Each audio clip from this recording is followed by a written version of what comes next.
I dry my eyes off after that. My wives have never talked that nice about me. Yeah, wives, there we go. Referral, everybody. No, I am kind of like herpes, but Valtrex will get rid of me. Come to your local doctor, pharmacist, they'll take care of you. But I turned 47 this year. It's hard to imagine with all this gray hair.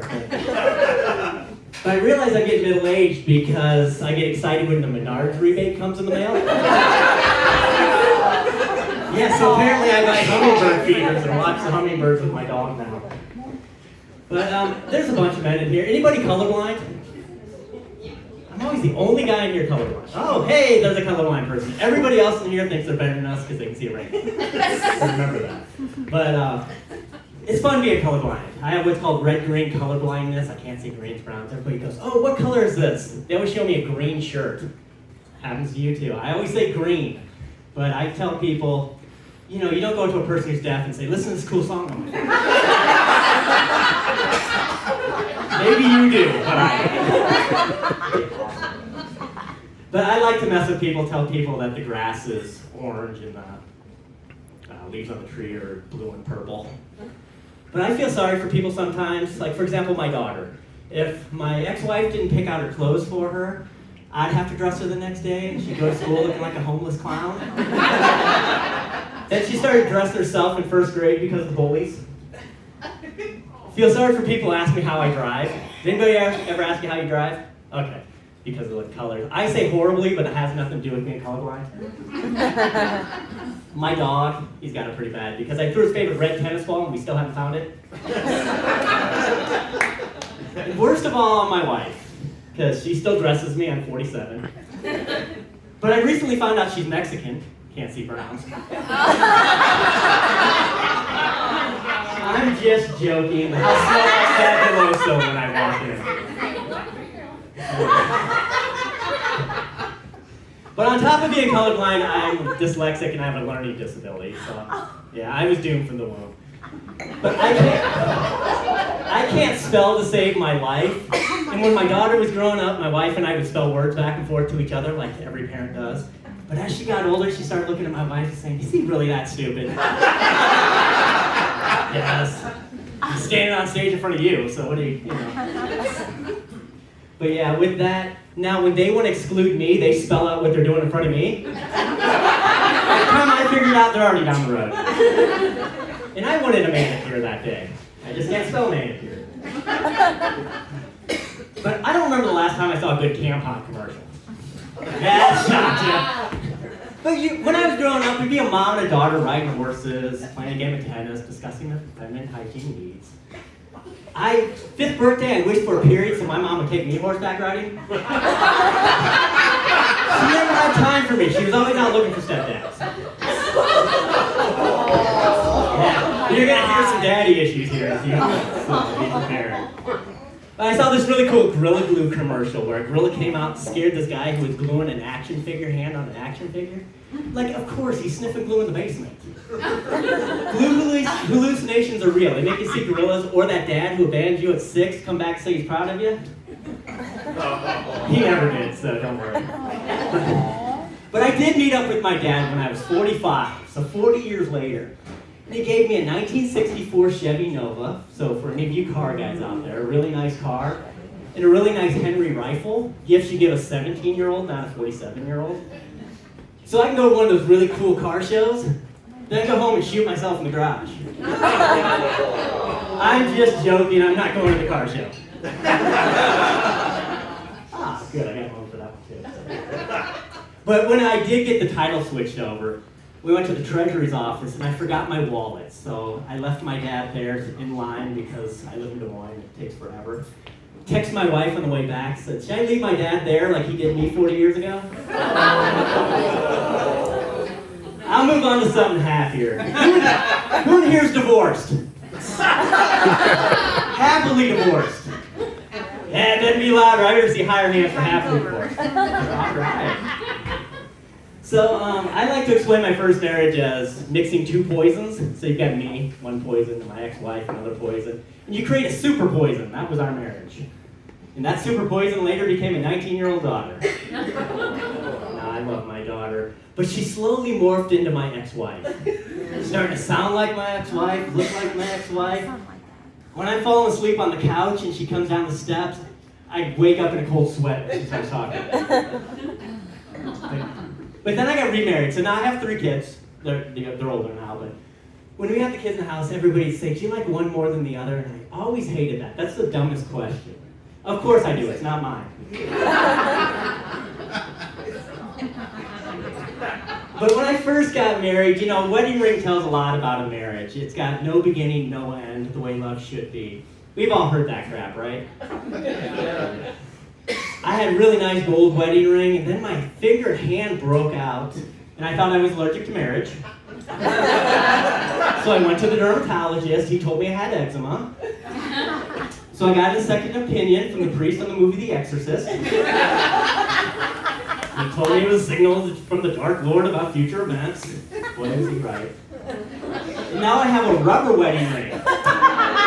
Hypoallergenic, it lets me keep half my stuff. Or it's because I'm just a horrible person and I'm violent. But, well, there's a lot of ladies. You ladies like flowers? Yes. I don't like flowers. I can't buy women flowers. I'm a cheap guy, I know. If you want something that's going to eventually die, here's my everlasting love and libido. But I never listened to my grandpa. He's like, Shane, women love flowers and false compliments. Except for you ladies, you're all beautiful. There's a slow burn. But people ask me, Shane, you seem happy now. What's the secret to a successful second marriage? Here's how I found the next contestant. I told her if we were married, I'd poison her drink. And she said she would drink. And I was like, oh, she beat me.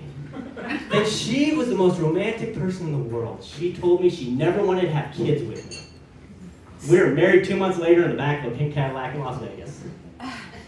But during the ceremony, she started to cry. I'm like, hurry up, get to the I do. She's realizing the mistake she's making. Marry a comic, it'll be fun, they say. Yeah. But I realized I'm an amateur plumber. I replaced Hank, my wife's detachable shower head, after 10 years of pure bliss. Sorry, you almost spit your wine out. She just had to replace hers. Okay, yeah. So as a supportive husband, she was kind of upset. So I played Boyz II Men. It's too hard to say goodbye to yesterday. And we had a moment of silence. Before I opened the shower curtain, said, meet Mr. John Hamm. John Hamm is one of her hall passes. Does anybody in here have a hall pass? Do you know what a hall pass is? Yes. Oh, who's your hall pass? Oh, yeah. Jack Black. Jack Black? Okay. Cool. My wife has, anybody else? How about Greg? You got a hall pass, Greg, our host? Yeah, the lady who makes my subs at Sub City. Sub City Waitress, right there. I know her. She's my best friend. She's him. That's Kira. My wife, Yes. I love it. My wife has 3. John Hamm, Jason Bateman, and the Grinch. That's why she's not at the show, because she'd leave me for hell. And I only have one. Mine's kind of the same. Mine's the girl who works at Walmart.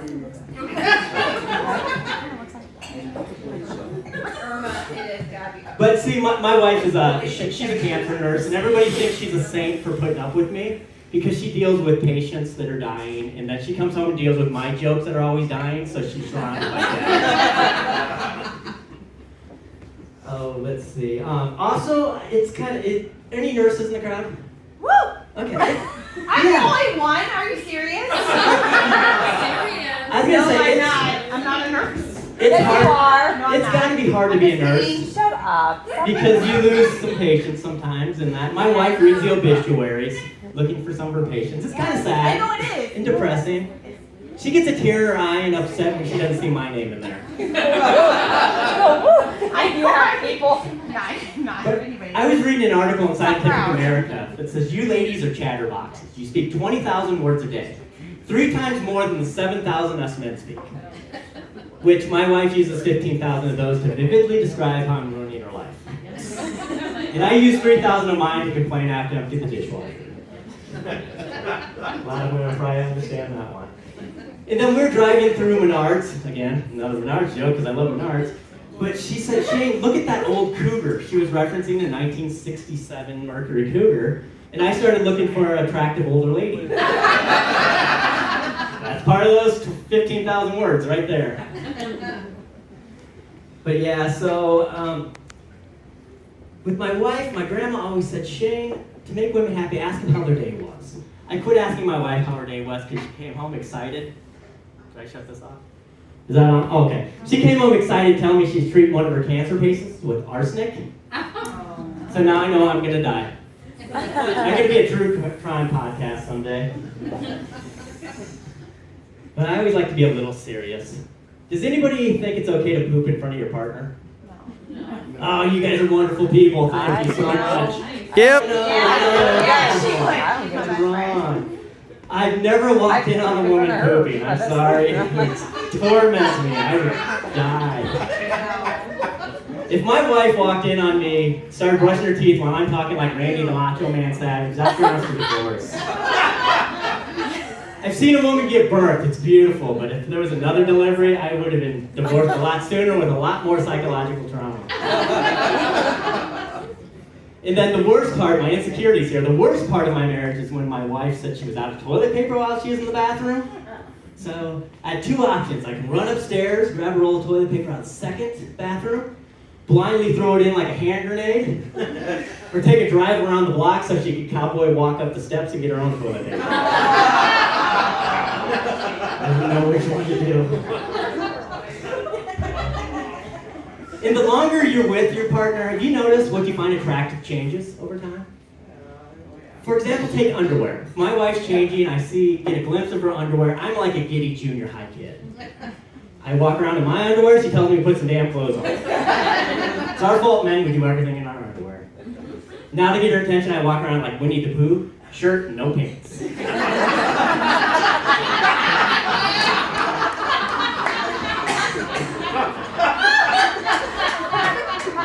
I tickled somebody over there. Now my wife rolls her eyes at me for it, but I don't know if you've ever gotten what I call the look. My wife gives me the squinty-eyed little look when I'm an idiot, which is most of the time. But I washed her car with her body wash the other day. The car smells like jasmine and lavender. I told her it's to calm her down when I drive colorblind.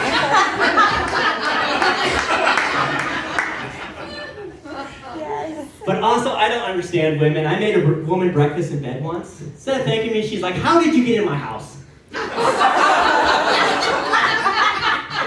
That was wife number 3, but I got a restraining order, so I can't say that anymore. Just kidding.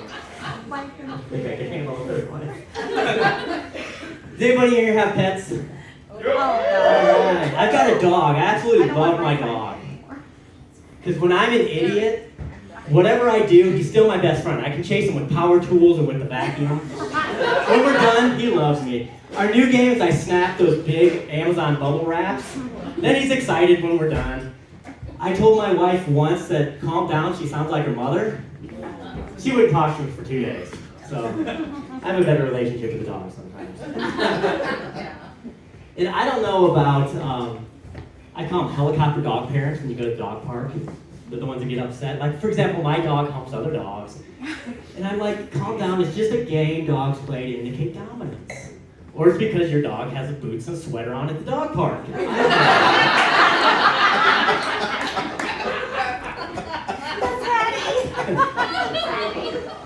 And I also don't understand, like, the fur baby stuff and the fur parents.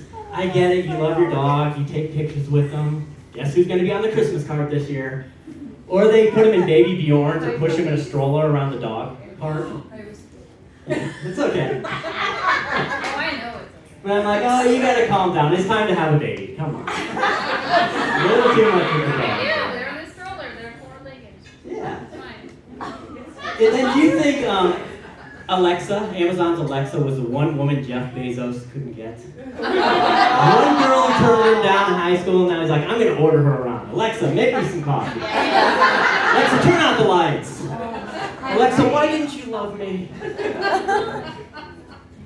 Got one more joke for you. It's another joke about my father.